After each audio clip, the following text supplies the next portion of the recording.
Vamos lá, feedback pro Vinícius. Ele disse assim: Oi Marco, queria feedback na minha última ilustração, talvez na anterior, e essa também, calma aí, vamos com calma. Tenho tentado aprimorar mais a iluminação. Tem alguma dica? Vamos ver, só vou dar uma olhadinha na anterior também. Seria essa do Zack.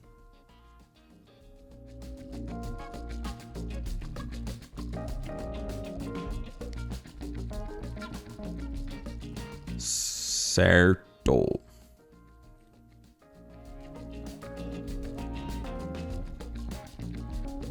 Legal essa também.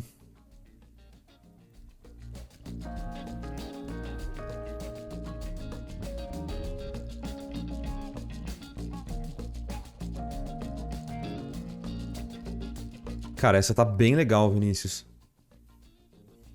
Gostei bastante dessa. Cara, visivelmente você tá indo num caminho super legal. Não tenho muito o que reclamar, não.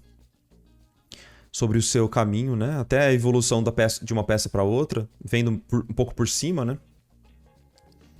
Eu acho que eu não conheci o seu trabalho.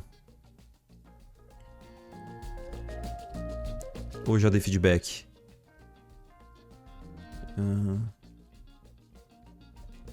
Ih. Aí. Eu lembro de ter visto, acho que essa última imagem. Em algum momento.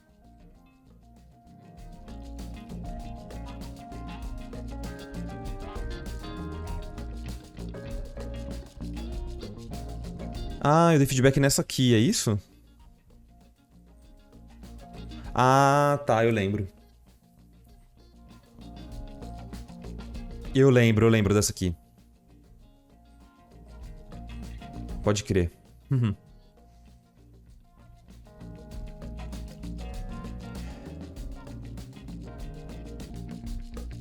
Acho que eu cheguei a falar desses materiais, não foi? Dessa esfera.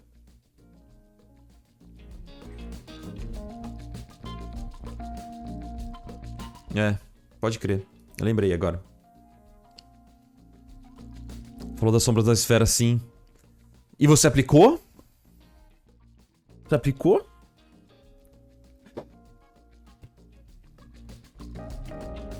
Gente, ó quem veio dar um oizinho pra vocês, ó.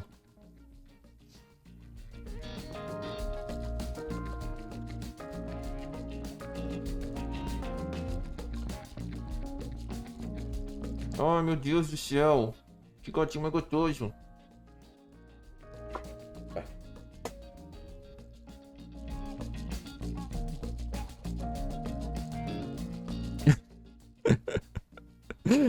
Perguntei, se você aplicou? Ele respondeu com um emote de marco na horizontal. Então isso foi um não. Entendi. Tá, ok.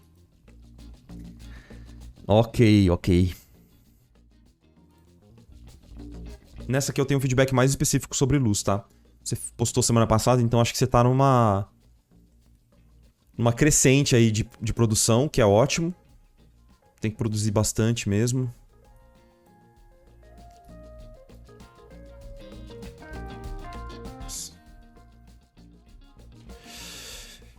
Eu vi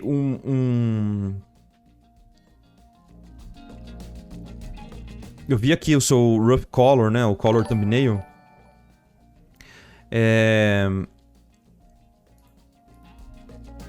E sobre cor, eu acho, e cor e luz, né? Eu acho que já dava pra prever algumas coisas aqui, né? O que mais me chamou a atenção é você ter adicionado uma magia colorida na mão direita dele. Depois, claramente assim, não estava planejado, e aí você, bum, decidiu colocar uma outra fonte de luz ali do nada, né?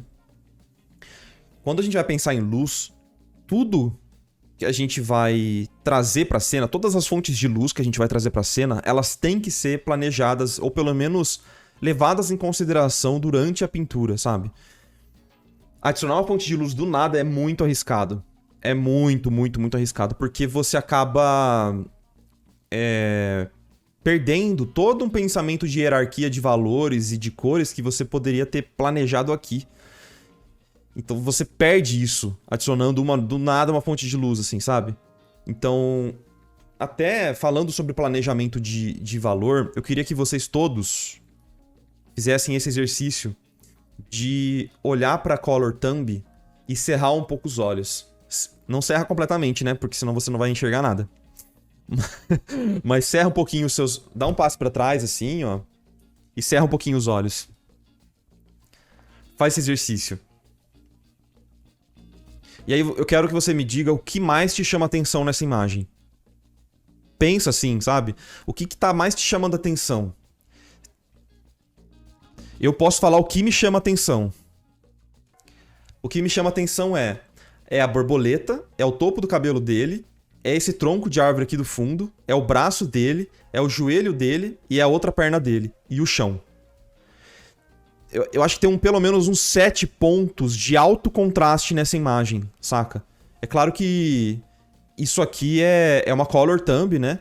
Mas se a gente observar o que foi transferido de valor aqui para essa imagem final, eu ainda sinto muito essa falta de hierarquia de valor, saca? Ainda tem muitos pontos altíssimos de contraste. Eu acho que isso é importante de mencionar porque quando a gente fala de luz... Uma coisa que é muito bacana, antes de você começar a esboçar a sua thumbnail, é pensar qual é a sua fonte de luz principal nessa cena, sabe? E a partir dela, todas as outras, fazer um pouquinho mais fraco, um pouco menos de contraste, ressaltar um pouco menos, sabe? Porque senão você acaba chamando muita atenção e criando muito contraste em toda a sua peça, especialmente numa peça que tem cenário que nem essa e tal. Então meio que você... pensar esses contrastes como se... Eu vou dar o exemplo que me fez entender bastante contraste, valor, que foi o que o Rafa fala sobre as chaves, né? Não sei por que chave, porque o Rafa é o rei dos exemplos esquisitos, assim. Rafa Zanquetin, né? Mas quando ele me falou isso, me caiu a ficha, eu entendi algumas coisas sobre chamar atenção na imagem, né? Ele fala assim, sempre que você colocar um ponto alto de contraste numa peça, é como se você estivesse balançando um molho de chaves. Desculpa, não me pergunte por que chaves. Mas chamando a atenção para um lado. Aí se você adiciona um outro ponto de contraste, você está balançando um outro molho de chaves. Outro contraste, então aqui nesse caso, tá quase uma banda de jazz, assim, sabe? Tipo, tá fazendo... Cada um tá tentando fazer um solo diferente, entende? Então a gente não tem uma certa coesão... Não que banda de jazz não tenha coesão, tá? Mas é como se fosse aquela parada um pouco mais caótica, onde você não tem aquela harmonia entre os seus valores para que você faça o seu observador olhar para um ponto específico, saca? Então, o ideal é que eu tava falando, você seleciona um ponto para ser o seu maior ponto de contraste e começa assim, uma fonte de luz. Qual é a sua fonte de luz principal dessa cena? Você quer chamar atenção pra borboleta? Ou você quer chamar atenção pra magia? Ou você quer chamar atenção pro chão? Free jazz, exato. Então, isso é muito importante, porque isso vai ditar a sua história, todo o storytelling dessa cena. Então, por exemplo, vamos supor que seja a borboleta. Então, nessa imagem, nada pode ser mais contrastante do que a borboleta. Mas não é isso que tá acontecendo, saca? Olha que contraste enorme que a gente tem no pé dele, por exemplo, contrapondo essa fonte de luz que tá batendo no chão. Olha, por exemplo, o ombro dele como tá com extremo contraste, entende? Então, é um puxãozinho de orelha para esse planejamento acontecer. Então, você tem que ter calma na hora de colocar contraste. Tem que realmente ter bastante calma, sabe? Esse é o clássico feedback que o Mike sempre fala, que ele recebeu do Craig Mullins, né? Quando ele fez o curso do Craig Mullins. Acalma os seus valores. O Mike, ele tinha essa tendência também de, tipo, colocar muito contraste em tudo. Acalma os seus valores. Esse é o feedback do Craig Mullins, que é um clássico que virou, assim, um ótimo exemplo, né? De, tipo, diminui o seu contraste, na verdade, em várias áreas da sua peça e aumenta o contraste onde você quer chamar atenção, para onde você quer que o seu observador olhe. E, geralmente, numa cena de um personagem simples, assim, né?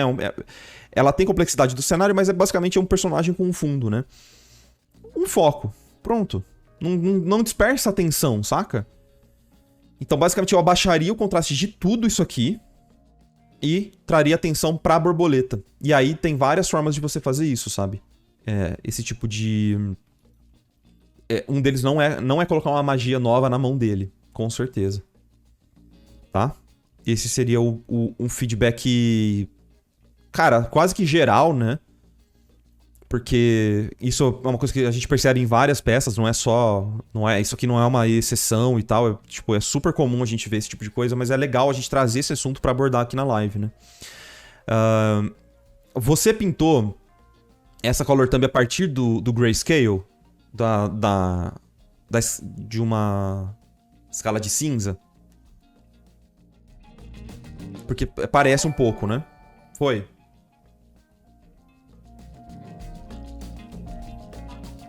Então, quando você fizer isso pintando a partir do grayscale, é mais fácil ainda. Então, ó, se a gente tivesse aqui nessa escala de cinza aqui, ó, a gente consegue abaixar muito o contraste. E sem muita dificuldade, né?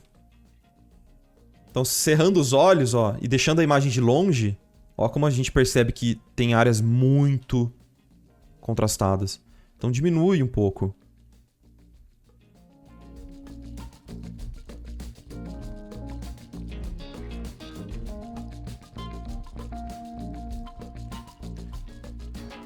Para você separar valor, você não precisa necessariamente clarear aqui, você pode escurecer em volta, né? Então você escurecendo um pouquinho esse fundo, o valor da perna ele já vai parecer diferente o suficiente sem gerar tanto contraste. Essa é dica do workshop também, hein? Desculpa, eu tenho que vender meu peixe. Ó. Tirar contraste. Se você observar os grandes mestres, cara, eles não usam esse alto contraste a todo momento. Eles deixam isso pra pontos muito, muito específicos da peça, sabe? Ó.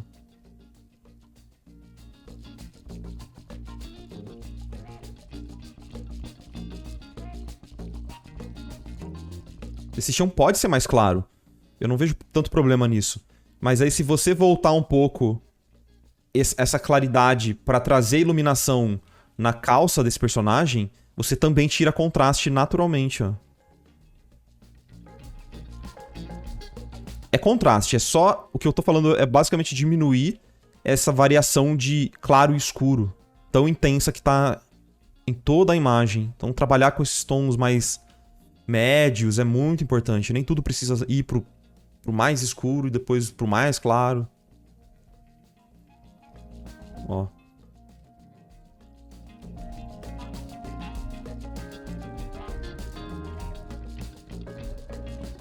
Nesse caso, como o braço ele tá meio pra baixo, acho que até nem faz sentido deixar essa luz aqui muito forte.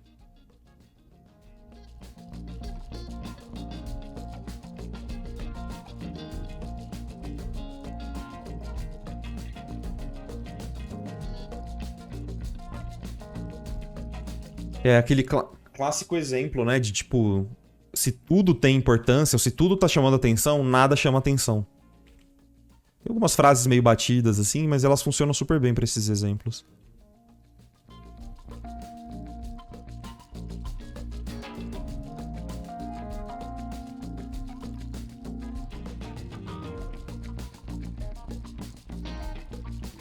E aí uma coisa que é legal no planejamento de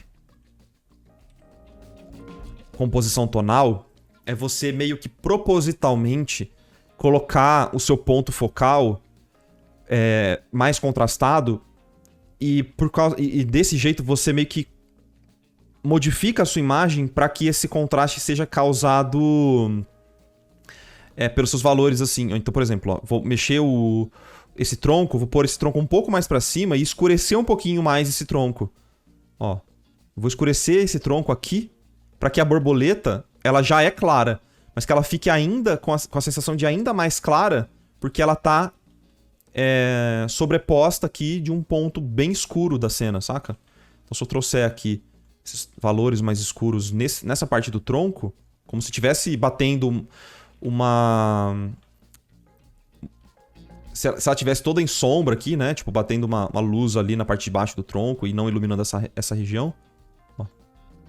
Então, naturalmente, essa borboleta ela vai aparentar ser mais clara ainda, porque ela tá num contexto de valores escuros. Então você meio que modificando a sua cena...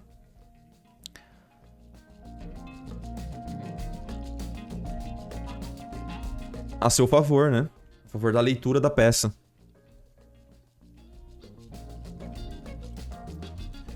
Porque não adiantaria nada você colocar a borboleta aqui e clarear o que tá em volta, né? Então você escurecer um pouquinho. Ó.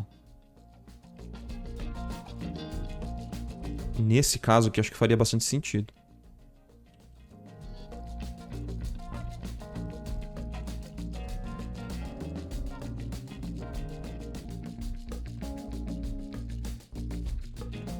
Ó. Aí ela meio que sobrepõe. E parece mais clara do que ela realmente é. Ó.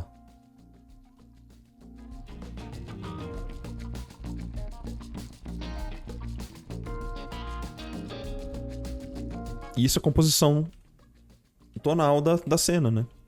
E isso a gente faz muito nessa etapa de thumbnail mesmo, né?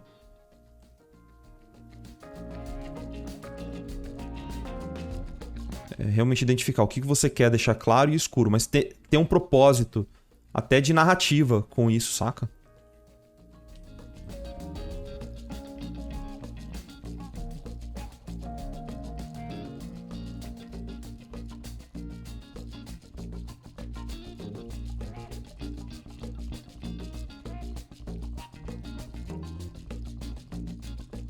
Ó, o rabo ainda é claro, mas ele não é tão claro quanto a borboleta.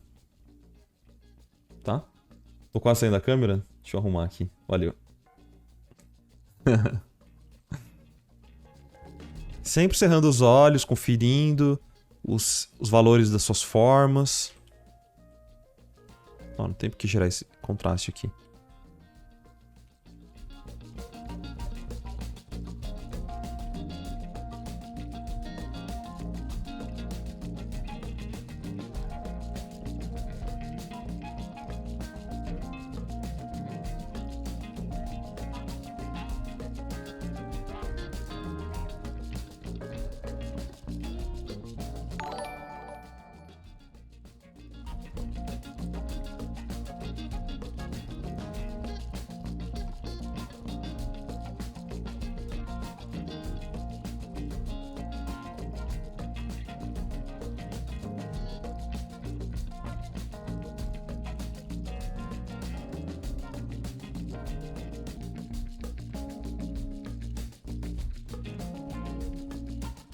Ok? E eu acho que seria mais ou menos essa composição tonal que eu faria se eu fosse trabalhar nessa imagem. Ó, como a gente tira... Olha de longe. Ó, como a gente direciona o olhar e fica mais natural.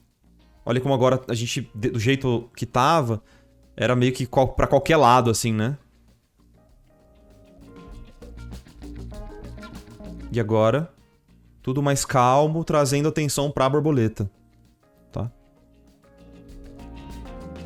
Beleza? Cara, todo começo de imagem faz isso que eu comentei. Começa com um ponto de luz. Esse ponto de luz vai ser o mais claro. Ele vai ser o principal ponto de luz da cena. Começa por ele. Todos os outros, sempre um tom abaixo, assim. Sempre um pouquinho menos de contraste e assim por diante. Aí você pensa nas suas luzes secundárias, balanços finais, mas nunca gerando tanto contraste quanto a sua fonte de luz principal, assim, sabe? Beleza? E como eu disse, pô, no seu portfólio dá pra ver que tá uma evolução muito da hora, então eu tô ansioso pra ver quais são os próximos projetos, assim, sabe? Muito da hora, cara. Pensar na leitura, ó, também aqui se você cerrar os olhos já tá melhor, né? Tipo, o contraste no rosto dele, o que é ótimo, isso que você fez. Já tá indo no caminho super legal. É meio que continuar fazendo cenas mais complexas, né? Bem legal mesmo, tá? Mas eu achei legal a gente pensar aquela segunda imagem, porque primeiro você pediu, mas segundo porque a gente consegue trazer esse tema muito importante, que é a composição tonal da imagem, né? Nessa aqui, ó, eu acho que eu separaria só um pouquinho melhor a espada, o braço, do resto, assim, sabe? E talvez mostraria um pouco a dobra aqui do cotovelo, do braço aqui, pra mostrar um pouco do cotovelo e um pouquinho dessa dobra, pra fazer melhor o escorço do braço dele, né? Aquela sensação de que ele tá indo pra frente, pra não parecer que a mão dele tá escondendo todo o braço, né? Tipo, você põe um pouquinho pro lado, mostra um pouquinho da dobra e você cria meio que uma sensação de desenho bem tridimensional. Funcionaria bem pra essa imagem, tá? E se você cerrar os olhos, você percebe que essa sombra da espada tá muito próxima de valor do resto. Eu separaria um pouquinho só aqui. Mas é isso, tá? De resto tá bem da hora, Vinícius. Espero ter ajudado aí, mano.